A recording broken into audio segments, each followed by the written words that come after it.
Yes, folks, hello, welcome once again to Articlation Games and Collectibles. It's time for another action figure review here on the channel. And as you can see on the screen in front of you, today's installment is going to be taking a closer look at the Fresh Monkey Fiction Operation Monster Force General Brown character. So stick around, I'm going to give you all the ins and outs, ups and downs that you need to know about General Brown, so that if you've been thinking about picking one up for yourself, you'll have good, thorough information to make a purchase decision around. I'm going to start by jumping back in time and visiting past Chris, who's going to take a look at the packaging on the day that General Brown arrived on my doorstep. Then we're going to take a look at the figure, talk about the visual experience and the aesthetic qualities, move on to the articulation and posability, and then run through all the accessories and added value that's included in the set. And when all that's said and done, you just have plenty of information, plenty of information to know whether General Brown is worth your hard-earned cash or not. So with all that said and done, let's move to past Chris, visit me on the day that General Brown arrived, taking a look at the box, shall we? Here we go. Okay, folks, here's General Brown in packaging then. This is the front of the box. You can see big Operation Force Monster logo there. We've got a big picture of the figure itself on display, showing off General Brown and all his glorious achievements. Then this sort of grey, gravestone-y kind of motif on it. Then on the back, a little bit of blurb. We've got the General Brown figure, but with the various head swaps being shown off on this illustration on the back there. Little breakdown of all the other figures in this particular wave, which is Season 0, for those who are keeping track. Little note about the Gridiron Studios weapon design, some other legal bollocks and malarkey on the bottom there. Then the box opens up like so. There we are. And you can see you've got this lovely little comic book there, giving you a bit of General Brown biographical information in a very colourful and interesting way. I'll not dwell on that too much, though. And then we've got the figure itself being shown off with this big window. We've got the figure in the middle there, showing off all the goodies and stuff. Looks like there's a little baggie at the back there with loads of extra bits and bobs in it. And then the sides just have the logo, the name, and 24? What's the 24? Is that the figure number, 24? I've not checked, but it must be, although I like the way they've done it in the Roman numerals there to go with that sort of gravestone-y, motif-y thing. You know, I like that. So there we go. There's the General in box. You've had a little look at the packaging if you're minting box or you're just interested to know the peg presents, but I'm not minting box. I'm going to get this bad boy opened up, get some good hands-on man-child play time in, pose him up, take some pictures, do some little dios and displays, and jot down some review thoughts, and I'll be back with those review thoughts in just a moment. So stick around. Future Chris will return in 3, 2, 1.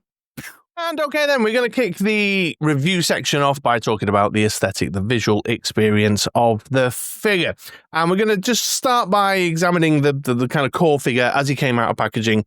And then a little bit later on, when we take a closer look at the accessories and added value, we'll kind of explore the aesthetic changes that it goes through as you add different heads and sunglasses and hats, etc., on there. And so here he is, head to toe view, and, you know, he's a general in a general's uniform.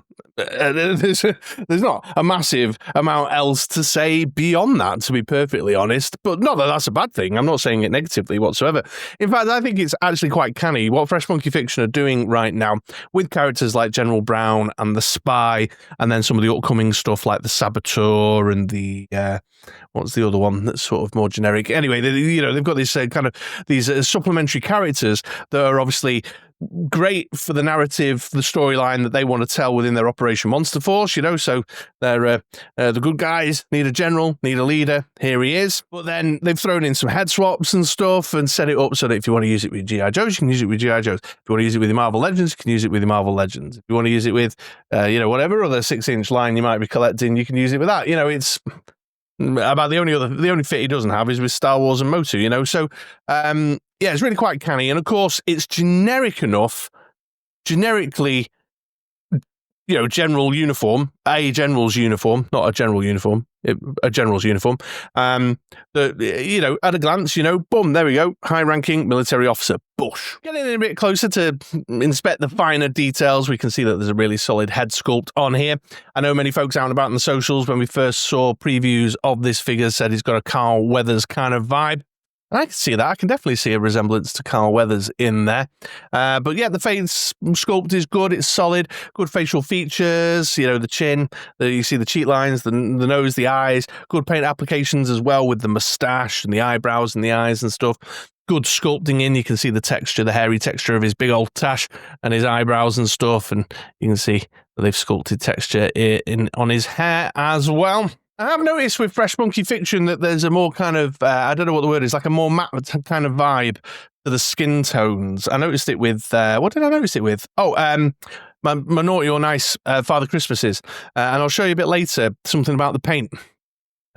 Spoiler alert, it rubs off, it chips, which you don't get with the kind of sculpted plastic on, say, a Hasbro figure.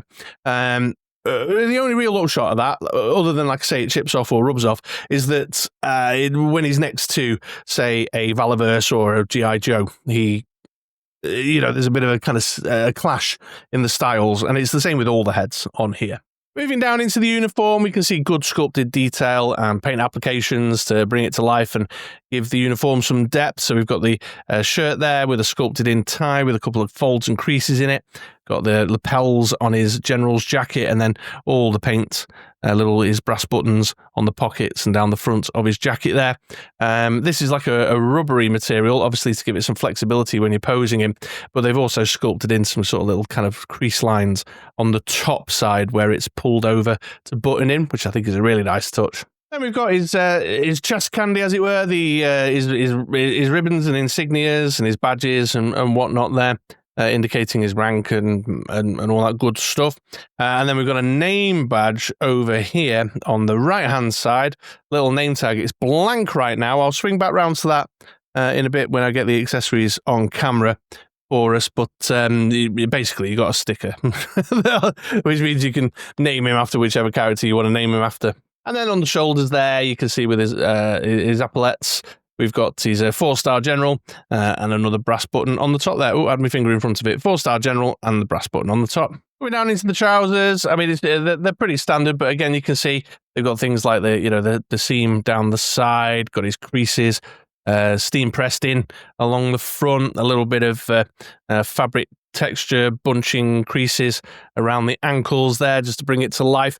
They are a bit sheer on the thigh and a little bit shiny, which is probably worse under the lights actually on my little review stage, my action figure review stage here than it is just normally, but the sort of more dull rubbery colour of the jacket and then the green on the arms sort of matching up makes the shininess of that stand out a little bit. I've got to admit, I'm not a fan of the shoes. I don't like the look of the shoes. Obviously, you can see the toe caps in there and the sculpted detail around the laces and stuff. They seem to have a funny design. I suspect they're probably accurate to some sort of military issue, but my knowledge does not extend to know whether I can confirm that or not. And, they do the job. They look like shoes. It's just a personal preference thing. I think I'd have preferred him to have something looking a little bit smarter. I don't know, they look a little bit more relaxed, and they might be reuse off another figure. So General Brown aesthetically gets a thumbs up. Just perfect for that general use across your 6-inch action figure lines to serve in the role of a general. And, like I said before I started getting into the detail, at a glance, you know what that is. You know what that is straight away. There's no doubts. It's put together well. It's solid.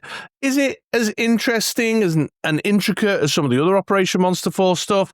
Well, no, obviously not. But they've obviously tried to keep some elements of realism about this compared to, like spooky monsters and stuff. So I'm still giving it a thumbs up. I think it's got a good place in the collection, and I've enjoyed having him around. And what more else can I say? There we go. There's General Brown, the visual experience, the aesthetic qualities.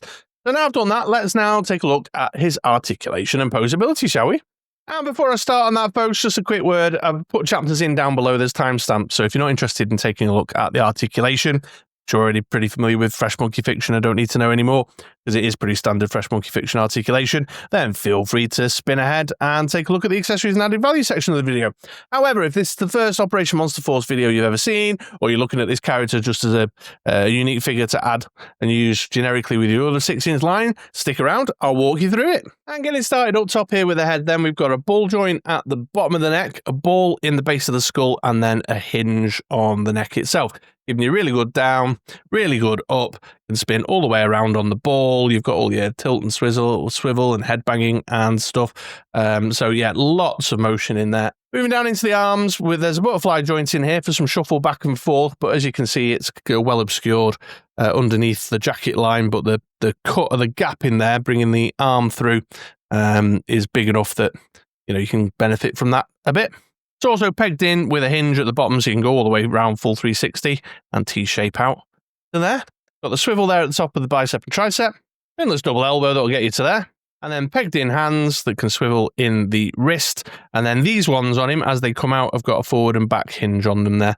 But there's loads of hands, and a couple of them have got up and down hinges. But these particular ones that were on him coming out the box are forward and back. Moving down into the torso, there's definitely a ball joint in the waist there. You can see, but I think I can feel. Obviously, I can't see it because of the way the jacket comes over the top, but I think I can feel what's possibly a barbell joint in there. I can definitely, there is a bit of movement on the top and a little bit of crunching forward and back, but obviously that movement is heavily restricted by the jacket over the top here, so most of your torso movement is done with the ball joint in the waist. Then coming down into the legs, it looks like they're ball joints at the hips there. With a bit of motion, so you can sort of swivel a bit in and out. You can bring it forward up to there. You can Russian ballet, not so well though. The general's getting on a bit. And you can also you see the drop down on it there? Give you a little bit more motion. He's got a double knee, which will bring it up to there. And then down into the ankles, we've got a swivel, a ball, and a hinge. So you can move the foot side to side, up and down, and on the rocker. So he moves decently. He's all right. Thumbs up. He's not quite as dynamic as some other 6-inch figures that you might be using him with, or even some of the other figures in the Operation Monster Force line, but he does enough. I mean, I suppose the question is, how much would you be trying to do with a kind of dress uniform general like this? I don't know. But with the jacket over the top, sort of restricted some of your torso movement, no thigh cut. I've found the feet to be a little small and tricky as well. You have to sort of sometimes finesse him into a standing position. Can you see him just sort of wobbling a bit there? But overall, it's fine. It's certainly better than some other stuff that I've had my hands on lately. So it's all good. You can probably pretty much get everything you'd want to do with him if you want to take a picture or display him up. Pose wise, done. You unless you're going super out there, most of what my imagination was trying to do with him the last couple of days, I've been able to do. So it's all right, like I say, decent. Okay, so there you go. There's the articulation. Let's now take a closer look at his accessories and added value. And let's start with his cover there, with his cap.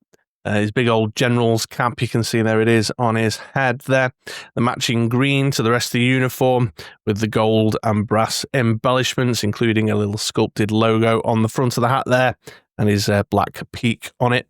Nice contours and shape. Let's just get him in focus. Nice contours and shape. You recognise it right out the gate what it is. And it obviously really finishes off that uniform look, which I think it looks pretty good. The only thing I'll say is I feel like it looks a little bit big on his head. And when I show you the head swaps in a minute, it's a bit big on all his heads. I'm not sure why that is. Probably something to do with the fit, getting it on him. But it's negligible. I'm cool with that. Then the General comes with a small selection of sunglasses. So these kind of Carrera-style aviator kind of 80s shape to them there. Here he's modelling the silver selection with the blue lenses in there. The lenses are painted on. I'd have liked a little bit more kind of shiny, glassy look to the lenses on the sunglasses, if I'm being honest. But, I mean, again, you know what they are. Then we have the silver model with the dark lenses there. And then you have the gold model with dark lenses again. And as you will probably noticed, all three sets, they're a nice kind of firm plastic. They're well fitted. They sit nicely across the top of the ears and over the top of his nose, so they're good shape and fit. They're not too rubbery and loose like some of the G.I. Joe Classified series ones are. And you can wear the hat while wearing the sunglasses as well, which may also be one of the contributing factors why the hat's so big. Okay, folks, I'm just about to show you the neck and head swaps, but I just wanted to, I mentioned before I'd show you something about the paint rub. Can you see the back of his white shirt collar there, all that paint rub that's come off the neck pieces just on the inside. Now it's not too much of an issue because obviously, when you've got the neck piece on, you can't see that. But that just illustrates exactly what I'm talking about there. Also, as a side note, getting the neck off is an absolute motherfucker. It's a pain. I've had him a couple of days now. I've been playing, swapping the heads around loads to take some pictures and whatnot. And I've had to heat it up every single time. It's an absolute arseache to get this neck swap done. It's, look, I've got you see the sore red bit on my finger where I've had to really grip it and pull. I'm getting injuries for the cause, folks. Look at that. And here we are then. So I've swapped the neck piece out. You can see that it's the same with the hinge and the ball at the bottom in terms of articulation. And this is the first of 3 additional heads. So there's 4 heads in here in total. I've obviously not changed the hands yet. But you could see here that this is a kind of like a Thaddeus Ross, going for a General Ross kind of look and feel. Again, the sculpt's got great facial features in there. Looks all old and grisly and, like a proper battle-hardened general, building his career up over the decades kind of thing. Good sculpting on the tash, good sculpting on the eyebrows. There's even a bit of a wash through his hair there as well. Although the kind of the whiting grey is very, very striking there. You can see it really reflecting onto the lights. But yeah, wonderful little head. And obviously the intention here, I think, is so that you can use him as a kind of General Ross sort of figure with your Marvel Legends, or if you're going for something like a more classic kind of but like wartime classic movie kind of look. And just incidentally, with all 3 of the heads, the hat is usable, is a good fit. I've obviously just slammed it on there with no finessing, as are the sunglasses. Good fit on all 3 of the heads. Going for the classic Elvis look there. And then we got this guy here. I'm not entirely. I don't know necessarily who this more youthful version is supposed to be. Maybe it's a younger version of this character there, or perhaps their own attempt at a kind of General Hawk, but not General Hawk sort of thing. I don't know, but again, it's distinctive. It's got its own personality in there. The bigger, white, square jaw. You can see the sculpting quality remains the same. Nice skin tones matching up with the neck there. Good paint applications, slightly darkened lips, eyes, eyebrows, and his sculpted hair. So that's all good. So if you're looking for a more youthful general, someone who's moved up the ranks faster, I'm a very career-minded individual, then they've got you covered. And then last but by no means least, we've got this sort of classic G.I. Joe Colton, or as I would know him over here in the UK, Action Man kind of look there, with the sort of flecked style beard and hair. Even got the little scar on his cheek as a little nod to that OG figure, the OG 12-inch figure. Which is really nice, really lovely. Got a nice little vibe on it. Doesn't quite look like Bruce Willis from the movies, but certainly looks like the old 12-inch figure from the 60s there, which is awesome. Nice little figure. Nice little head. The only thing I will mention about that is that Joe Colton, I've noticed the sunglasses don't fit him quite as well as the other 3 heads. I don't know if that's because of the sort of flecked hair design, but they don't sort of sit over the top of his ears as well. I mentioned about the sticker sheet. There you go. So we've got General Brown, General Storm, General Clark, and General Frost. I'll let you decide which one of the heads is which. Well, we obviously know who General Brown is, but you've got 2 of each of them, and they're obviously peel and stick onto the lapel name tag there. Now, I'm probably not going to bother with any of these. I'm just going to leave it blank so that I can chop and change. But, obviously, if you want to army build this guy of a sort, get 4 of them and make 1 of each general, you can do, with the correct name tag as well. Then the general has got a wide selection of hand swaps available for the figure. Basically because they've doubled up on each ethnicity. So he's got a pair of each in black and a pair of each in Caucasian.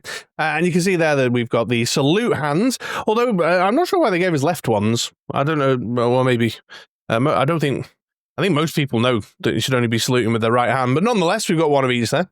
Then we've got a pair of closed fist hands, again, for, each character that you might go for. Then we've got trigger fingers, again, a pair of each. Then a couple of pointy I'm in charge hands, just 1 of each. And then 4 grippy hands, obviously the 2 that are on the figure out the box that you'll have seen from the earlier part of the review. And then the alternatives there as well. The General's got a little bit of a loadout here. You can see he's got his 9mm. I believe this is a Beretta. I get this one right every time because that's the one that Mel Gibson used in the Lethal Weapon films. But yeah, nicely sculpted, good firm plastic, decent. The only thing is he hasn't got a holster or anything on his body. You'll have to maybe borrow a shoulder sling off another figure or something if you want to put it on him. And then finally, we've got the foot stand here. So this is the same as we've seen with all the other Operation Monster Force figures, with the Operation Monster Force stamped into the body of this kind of tombstone design. 2 pegs there, one for each of the feet with the little lip on the front there. And then if you bring it down, it shows his name across the front, General Brown. So yeah, it's a solid accessory selection. I'm going to give it a thumbs up. You know, heads and hand swaps like this, especially a broad selection, obviously really open up the world of possibility in terms of how you might want to display the figure, or the photos you might want to try and take, or the different ways you might want to integrate this into your collection, as it's obviously designed, as I said before, to be used across your whole 6-inch figure collection. So they've set themselves up well there, and there's obviously a lot of value in that. And it ought to be, really, because while I'm on the subject of value, obviously I call this section of the review accessories and added value. These are more expensive, pricier figures than you would get, you know, with say a G.I. Joe Classified or a Marvel Legends or something. And so it ought to have this much stuff thrown in, really, to be perfectly honest, in order to justify that price. And I imagine doing all the different head sculpts will certainly add to the production cost. So overall, yeah, it's a thumbs up. It's a thumbs up. I feel like there's something missing. Like something I would have liked to have been included in it, but I can't quite put my finger on what. You know, when you can sort of sense and you keep thinking, like, what do Generals have? I don't know, just like a couple of manila folders or so. I know it sounds really random, or a map, a maneuvers map or something. You know what I mean? I know it sounds really odd, but I just feel like there's a little something missing, which is really rude and cheeky of me, because there is a lot of stuff going on there. But let me know in the comments down below, what is it that's bugging me that I think he should have that he hasn't got, that I can't quite bring to the forefront of my mind? So there you go. There is the accessory selection and the added value. Let's now have a quick peek at General Brown next to a couple of other figures, shall we? So to get us started, the obvious comparison really here he is with General Hawk from the G.I. Joe Classified series line. Obviously, we've got kind of 2 different vibes here. We've got, you know, General Brown, Pentagon, meeting the president kind of look, whereas obviously Hawk here is kind of going for a more Patton-esque, out in the field kind of vibe about him. Now, one thing I'm sure you'll probably be interested about is whether the head swapping Hawk onto this body is a goer, and it's not. The balls, the size of the ball joints in the skulls are very, very different. Now, you might be able to do a full neck swap, which I just didn't get around to doing. I'm sorry, you might be able to pop the neck out at the bottom here and have better luck, but certainly in terms of just a straight up head swap, the ball joints are the wrong size. Here's General Brown next to Colonel Siege, my highest ranking Valaverse member of the team there. And again, another good solid fit. You know, if you, as with any of them, if you put them kind of shoulder to shoulder, height to height, same width, same height, everything's all a nice match there, and the colour and the designs to work well. The only distinction, as I said before, is the skin tones seem a bit more plasticky and shiny on the Valaverse and the G.I. Joe compared to the skin tones on the Fresh Monkey Fiction. And then finally, just got him next to another Operation Monster Force figure. This is the Sleepwalker Captain or something. I've forgotten the actual name. I use him as a Red Shadow Captain in my collection. Oh man, I can't wait for the Crimson Moon stuff. When does that come in Fresh Monkey Fiction? Just like, I've gone in on much more of that wave than I have the Operation Monster Force stuff. But in any case, there you go. There's a good guy and a bad guy. All right, folks. Well, here's the General going around on the turntable, so you can get a nice 360 view. And while you're eyeballing that, I'll offer up some final thoughts. And I don't know, I think the review speaks for itself, to be honest. I'm not going to bang on about it. I've enjoyed this figure. I think he's a nice addition to my collection, and I can see lots and lots of uses for him. I've been playing around with the General Ross head with my Hulk figure. I've been using General Brown here with my G.I. Joe Classified. You know, I've been mixing it up. It's just spot on. Now, this is one of only a handful that I've bought from this wave. I'm not going all in on Operation Monster Force. Not because I have any particular issue with them, but because it's budgetary reasons, basically. I just can't go fully all in on another line, even though the mythology and stuff is actually really quite appealing and coming together nicely. Plus the weight. I mean, this guy's coming, he's good, but I don't know if he was worth the 18 months I'm sat on the pre-order for him, but that's a whole other conversation for another day. But as the ones I am dipping in and out of are the ones either that are appealing to my nostalgia because they're drawing heavily on things like, like I said, the Crimson Moon before. I want the Crimson Moony stuff because it obviously reminds me of my old Action Force days, or things like this, which I can just make use of across my whole 6-inch collection. So it's a good figure. I'm giving it a Mod Extra Games and Collectibles recommends with a thumbs up, just with the small print and caveat that, they're a bit more pricey. They're a bit more pricey than your kind of big box stuff you'll get through Hasbro, But I've enjoyed it. He's a good figure, fits in well. So there you go. All right, folks. Well, thanks for watching. I hope you found this useful. If you have been thinking about picking up a General Brown, I hope I've helped you make your purchase decision, or if you've got him on pre-order, whether you keep the pre-order in. If that is the case, then do us a favour, hit the subscribe button, hit the like button and all that good stuff. Just do the YouTubery bits. But in the meantime, all that remains to say is thanks very much for watching. I'll wish you a very good day, and I'd love to see you around here again for these parts for another video sometime soon. All right? Take it easy, folks.